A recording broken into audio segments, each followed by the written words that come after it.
alegría, Eduardo Barcesat, comenzar un nuevo año con vacuna, que esperemos que pronto sea masiva para todos, con alguien que sabe tanto para poder comprender qué es lo que pasa con esta justicia que nos ha hecho pasar muy malos momentos en toda la región cuando hablamos de lawfare y de fake news. Para clarificarnos todos estos temas siempre estás vos. Respecto de la causa de la fotocopia de los cuadernos, las fotocopias de los cuadernos. ¿En qué situación estamos? Que ese es un tema que a vos siempre te tiene muy despierto para hacernos ver los puntos que se nos pueden escapar a nosotros.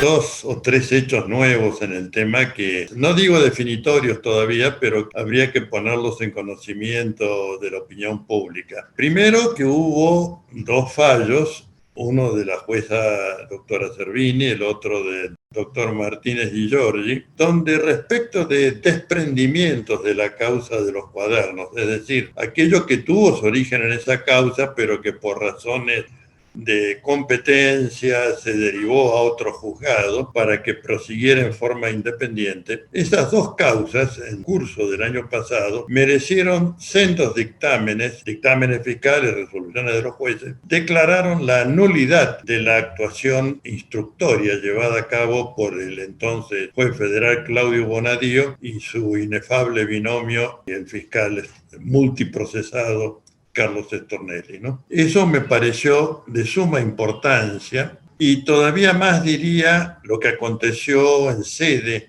el 30 de noviembre fue la fecha de la resolución, donde la presidenta de la Sala 1, la doctora Ana María Figueroa, que ha tenido destacada actuación en materia de derechos humanos en la provincia de Santa Fe, en la ciudad de Rosario, en las causas de investigación de los crímenes de lesa humanidad, antes de dictar sentencia y como medida para mejor proveer, mandó pedir al juzgado dónde estaban los soportes técnicos idóneos que indica la ley de arrepentido, la ley 27.304, como un requisito de validez de esas registraciones, de las declaraciones de los arrepentidos, y que tiene como finalidad que puedan conocer realmente cómo se llevó a cabo la audiencia, ¿no?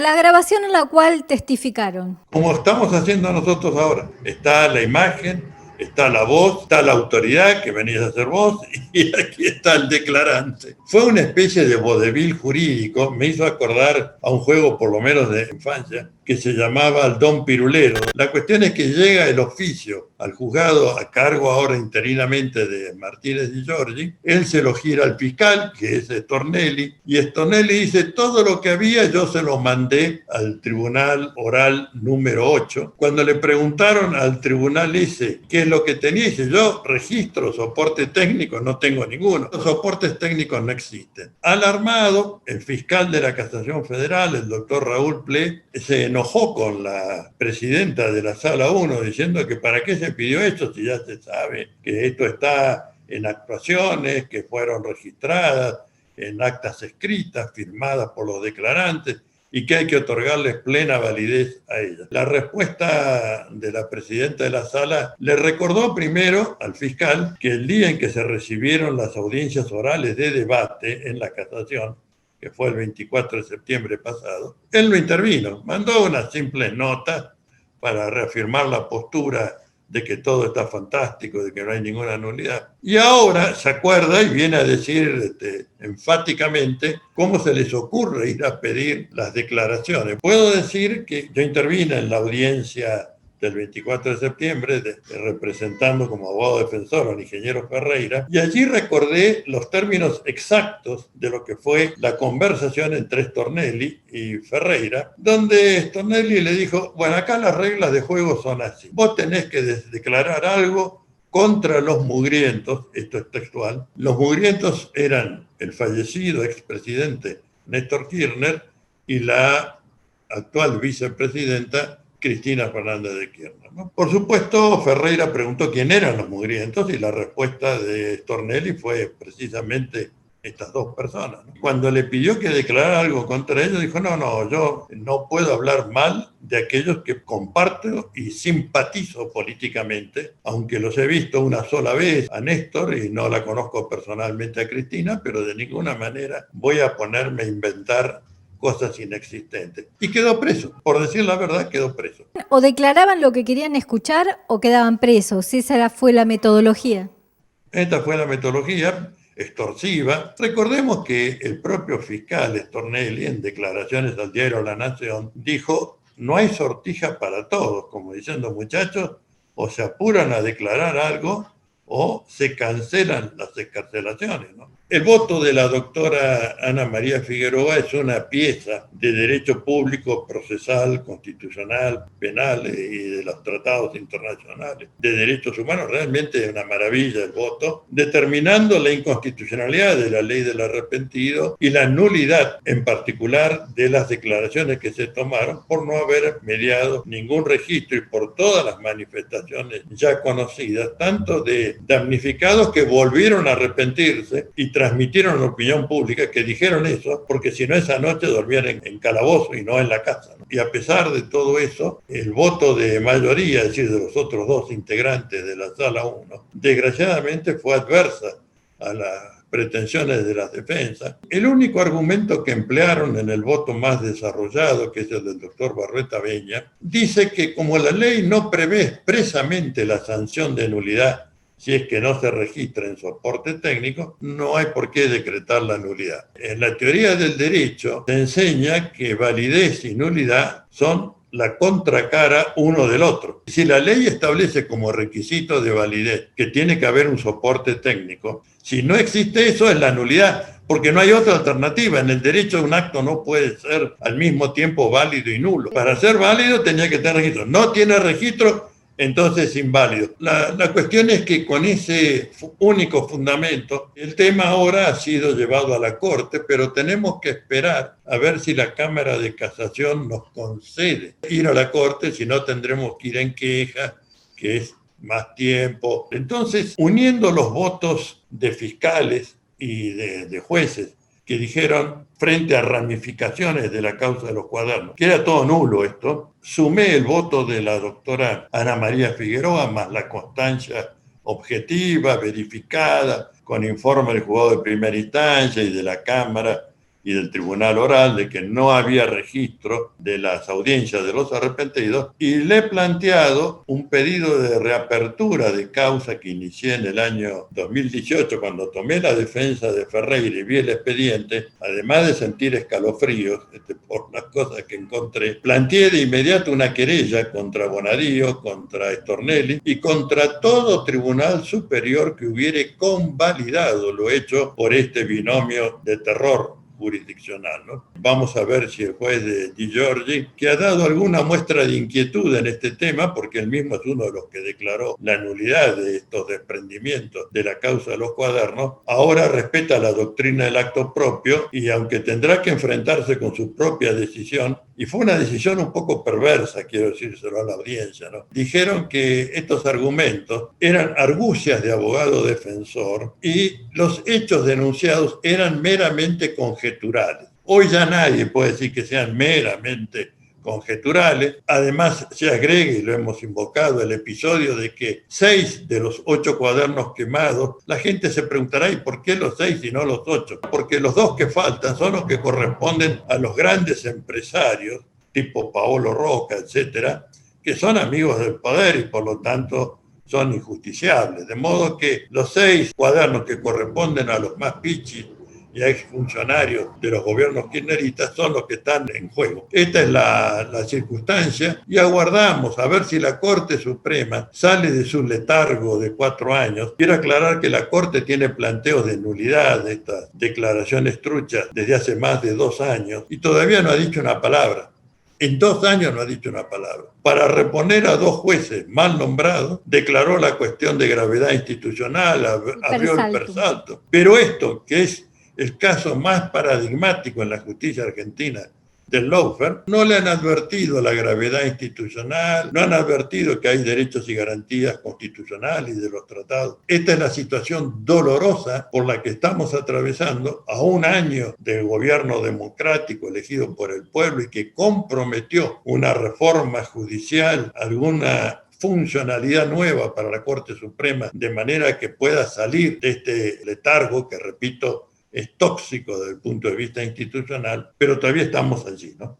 ¿Cuál es su valoración, Eduardo Barcesat, de este año judicial, particularmente por lo hecho o no hecho por la Corte Suprema de la Nación Argentina? La Corte Suprema de Justicia de la Nación no ha hecho nada. Las únicas resoluciones que sacó fueron solapadamente convalidando el lawfare, que cuando la Corte considera que no está bien fundado el recurso, rechaza sin dar explicaciones ni dar razones. Y yo creo que el Congreso tiene que tomar posición en esto, porque a los jueces inferiores se les exige que sus sentencias sean fundadas, que respeten la estructura jerárquica del orden jurídico positivo argentino, lo que significa primero la Constitución y los tratados internacionales de derechos humanos, y de ahí para abajo. Y la Corte, que es la cabeza del Poder Judicial, no está obligada a decir nada de eso. Pareciera que son extraterrestres. Si a eso le sumamos que la Corte ha sostenido desde siempre, como les gusta decir a ellos, que no tienen plazos procesales, entonces pueden, a su antojo, tomar un caso como el de los 3 camaristas quejosos por la cesación de los traslados y disponer un per saltum y hacerle dar marcha atrás, sin decirlo expresamente, pero están anulando una resolución del Consejo de la Magistratura, una decisión del Senado de la Nación, un decreto del Poder Ejecutivo y una acordada de la Cámara de Casación Federal Penal, el Tribunal Penal más alto de la Nación, que dijo estos jueces a partir de mañana vuelven a su lugar de origen. Es lamentable la actitud de la Corte Suprema de Justicia de la Nación. Estamos en una mala época para exigir movilizaciones. Realmente esto merecería la misma conducta que tuvo el pueblo argentino frente al 2x1. Y en base a eso revieron y cambiaron la doctrina perversa que habían dispuesto meses antes. Hay una manera de mejorar la funcionalidad de la Corte Suprema y es incrementar el número dividiendo en salas a la Corte. Tendría que haber una para lo civil y comercial, otra para lo penal, materia tributaria, contencioso administrativo, la cuestión de laboral y de seguridad social, la sala constitucional y convencional, que es la que tendría lo que era de origen la materia propia de la competencia de la Corte Suprema, ¿no? Con un tribunal de mayor número de miembros dividido en salas y que uno tenga la competencia constitucional y convencional de revisar las sentencias que afectan derechos y garantías de estos cuerpos normativos, saldríamos de este enredo. Por supuesto que a esa sala tendrán que ir los nuevos ministros de la Corte Suprema que se designen, porque ya evidentemente estos 5 quemaron sus naves, ¿no? Volverán a la materia civil y comercial, previsional, lo que sea. Pero en materia de constitución y de tratados internacionales serán los que se designen y que tengan la idoneidad no solamente técnica, también de conducta para poder integrar ese alto tribunal y en especial esta sala, ¿no? Estos jueces a los que se les aplicó el per saltum recurrieron a la Corte Internacional de Derechos Humanos. Y por otro lado, cuando hablamos de la selección de los jueces, eso requiere una reforma de la justicia. Efectivamente, estos jueces se anotaron para concursar, con lo que, por doctrina del acto propio, cómo van a estar impugnando si ellos mismos, al presentarse, están convalidando la corrección del llamado a concurso. Pongo las 2 manos al fuego de que ni la Comisión Interamericana de Derechos Humanos, que es el órgano regional, ni el internacional de la ONU, le van a abrir el recurso. Una vez que lo hayan examinado y colectado las piezas correspondientes, entiendo que no pueden sino rechazar y decir que al contrario, que lo que exigen tanto la Convención Americana de Derechos Humanos como el Pacto de Derechos Civiles y Políticos de Naciones Unidas es que los jueces sean idóneos, imparciales, independientes y competentes. Esto no satisface ninguno de los 4 requisitos. Y respecto de la selección de los jueces, ¿cuánto debemos cambiar y reformar de nuestra justicia para tener acceso a jueces probos? Que para una reforma totalizadora del Poder Judicial y del Consejo de la Magistratura no hay instrumentalidad mejor que la de la reforma constitucional. Necesitamos un Poder Judicial que satisfaga los 2 requisitos que establece el artículo 1 de la Constitución de ser republicano y representativo. Esto no es ni lo uno ni lo otro. Y como decía el libro El Federalista de los Padres de la Constitución de Estados Unidos, se necesita un poder judicial aristocrático, vitalicio, contramayoritario, para prevenir los posibles desbordes demagógicos y populistas de los poderes políticos. Eso no sirve para nuestros países del continente americano. Necesitamos otro tipo de jueces, otro tipo de justicia. Nada obsta, repito, a que complementando el proyecto que está con media sanción del Senado y que todavía la Cámara de Diputados no lo ha tratado, otra ley puede fijar el número de ministros y fijar una nueva funcionalidad. Nada se opone en la Constitución a que se determine por ley de la Nación una división en salas por materia, se asignen las competencias y se determine que serán tales los nuevos integrantes los que ocupen la sala de control de constitucionalidad y de convencionalidad. Y con eso, santo remedio para terminar con el lawfare y poder volver a tener una justicia creíble y no este trapo desprestigiado que es hoy, desgraciadamente, la justicia argentina. ¿Qué pasa entonces con la mentada reforma del Fuero Federal Penal? Pasa que Cámara de Diputados no lo ha tomado. Ha habido ya un aviso de que iba a haber muchas modificaciones al texto. No he sido convocado tampoco en la Cámara de Diputados, sí lo fui en la Cámara de Senadores. Después de esto se entregó el conjunto de dictámenes de la Comisión de Notables que eligió el presidente Alberto Fernández. Algunos de ellos coinciden con esta propuesta de incrementar el número y división en salas. Otros proponen un tribunal intermedio para todas las otras materias que no sean control de constitucionalidad y de convencionalidad, lo cual a mi criterio sería dejar en manos de los mismos el que prosigan con la misma conducta que tienen hasta hoy. Me parece que no resuelve. División en salas, pero que el control de convencionalidad y de constitucionalidad lo tenga los nuevos ministros que vayan a integrar la referida sala, ¿no? Los derechos económicos, sociales y culturales, y ahora habría que agregar los ambientales, son obligaciones de resultado que adquieren los gobiernos cuando ratifican estos pactos. El derecho a la vacuna ahora, ¿no? Que el derecho a la vacuna, por supuesto, el derecho a la salud, y tiene que haber un resultado, y está empezando a operar así en la Argentina ahora. La vacunación es gratuita, es progresiva, porque obviamente no puede ser todos el mismo día, a la misma hora. ¿Cuáles son las vías de acción de la ciudadanía? Las vías de acción son dos. Una son las iniciativas institucionales para llevar el tema a la Corte Suprema de Justicia de la Nación, lo que no es ninguna garantía, pero hay que hacerlo. Pero de otro lado está la movilización popular. Claro que hoy tenemos un condicionante, pero yo vuelvo a invocar el precedente del 2x1. Cuando las plazas del país se llenaron reclamando juicio político a los jueces, dar marcha atrás. Tomar las calles. Tomar las calles, ganar las calles, movilizar. Si no se puede ir, bueno, llenarlos de cartas, documentos, enviándole, diciéndole, mire, lo suyo es un disparate. Si el Estado no ha hecho lo que tiene que hacer y los jueces no se ocupan de preguntarle al Estado por qué que no hay vacantes, entonces estamos en muy mala situación. Si alguien ahora está en la calle, uno dice, bueno, lo que pasa es que no tiene recursos ese hombre, por eso que él y su familia están en la calle porque carecen de recursos. ¿Por qué el Estado les tiene que proveer vivienda digna? Y la respuesta justa es porque la Constitución y los tratados internacionales dicen acceso a vivienda digna. Entonces, si no cumplimos con esto, los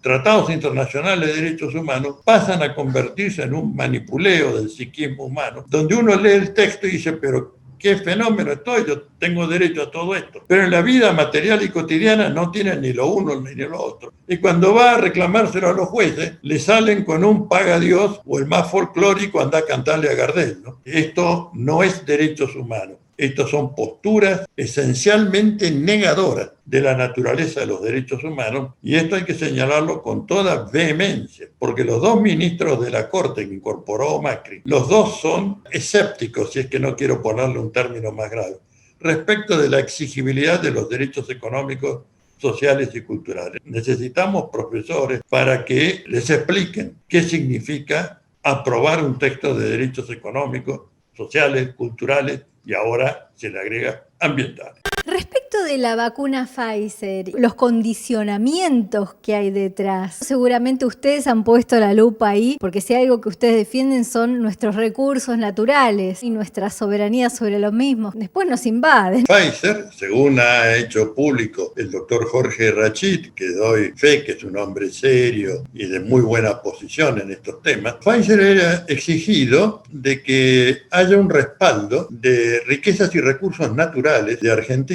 para poder comprometer la venta y entrega de las vacunas que ellos están elaborando. La Argentina ha renunciado a la inmunidad soberana sobre el conjunto de sus riquezas y recursos naturales cuando contrajo, bajo la gestión Macri, deuda con acreedores extranjeros, el acuerdo también con el Fondo Monetario Internacional, de manera que tenemos vaca muerta y los yacimientos de metales preciosos y de minerales estratégicos como el litio, sujetos a la voracidad, en caso de incumplimiento de pago, de los acreedores externos. Esa novedad nos llegó gracias al macrismo, porque antes no era con garantía de los recursos naturales. El Estado tenía su inmunidad soberana y por lo tanto nadie podía venir. Cuando vino acá un fondo buitre, que fue Clarence Limited, que había tenido una sentencia favorable para obtener el cobro de su acreencia, vino a la Argentina, a la justicia argentina, llegó a la corte, un dictamen maravilloso de Alejandra Gil Carbó, que es una pieza también notable de derecho público, termina diciendo la sentencia del juez Tomás Griesa es nula y lesiva del orden público constitucional argentino, y la Corte, 4 de sus integrantes, convalidaron este dictamen. El único que no estuvo el día de la firma fue Lorenzetti, pero los otros 4 lapidaron. Y no ha habido después de eso ningún fallo de la Corte que cambie la doctrina, pero sí ha cambiado que con el gobierno de Macri se tomaron la atribución de poner en garantía, que además no solamente lesiona los tratados internacionales de derechos humanos que declaran que las riquezas y recursos son de titularidad de los pueblos, no de los estados, no de los gobiernos, de los pueblos. Y también la Constitución argentina, que bien o mal, en el artículo 124 dice que las riquezas y recursos naturales existentes en las provincias son del dominio originario de las mismas. Por lo tanto, las provincias tendrían que haber prestado su conformidad para esta generosa actitud de tomar un préstamo e hipotecar las riquezas y recursos que son del vecino. Por suerte Neuquén fue la primera en decirnos... Fue la primera que sacó una ley, después han seguido varias provincias, pero te digo que hasta con un poco de reticencia lo han hecho. Hace rato que estoy esperando de Tierra del Fuego, ha sacado sí una resolución en ese sentido, pero todavía no sacó la ley provincial, ¿no? Muchachos, ya pasó tiempo, ustedes tienen una riqueza y recursos naturales en esa plataforma continental, es una riqueza enorme, la riqueza ictícola que apropia. ¿Cómo cuesta que nuestros gobernantes nos cuiden, eh? No, Dios mío, no, yo ya siento fatiga moral a veces, porque pareciera que tuvieron interés personal. Yo no ando a la pesca del Atlántico Sur. Lo que quiero es que los argentinos puedan usar y puedan comerciar sus productos, sus riquezas y recursos naturales, y no que lo aproveche un usurpante, como es el Reino Unido de Gran Bretaña. Me sale por los poros el tema, ¿no? En este tema de la vacuna, Pfizer ha puesto y dice, bueno, yo quiero como los acreedores extranjeros. ¿Y cómo se completa la historia? Que Pfizer, su accionista mayoritario, es el fondo buitre BlackRock. Entonces dice, si lo obtuvimos para el pago de la deuda externa, ¿por qué no lo vamos a tener para el pago de la vacuna? Y es esto lo que Rachid ha puesto en evidencia, lo que generó una ola de repudios y de ataques contra él. Este será un acto de solidaridad más que vamos a tener con Jorge Rachid, porque lo que ha dicho es totalmente correcto y totalmente constitucional y convencional, ¿no?